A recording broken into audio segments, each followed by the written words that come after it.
ॐ शान्ताकारं भुजगशयनं पद्मनाभं सुरेशं विश्वाधारं गगनसदृशं मेघवर्णं शुभाङ्गं लक्ष्मीकान्तं कमलनयनं योगिभिर्ध्यानगम्यं वन्दे विष्णुं भवभयहरं सर्वलोकैकनाथम्।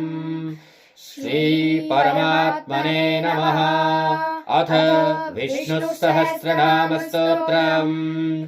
यस्य स्मरणमात्रेण जन्मसंसारबन्धनात् विमुच्यते नमस्तस्मै विष्णवे प्रभविष्णवे। नमः समस्तभूतानामादिभूताय भोभृते अनेकरूपरूपाय विष्णवे प्रभविष्णवे। वैशम्पायन उवाच श्रुत्वा धर्मानशेषेण पावनानि च सर्वशः युधिष्ठिरः शान्तनवम् पुनरेवाप्यभाषत।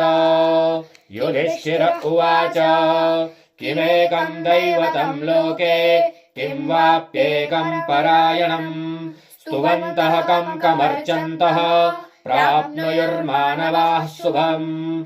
को धर्मः सर्वधर्माणाम् भवतः परमो मतः किं जपन्मुच्यते जन्तुर्जन्म संसारबन्धनात्। किं जपन्मुच्यते जन्तुर्जन्म संसार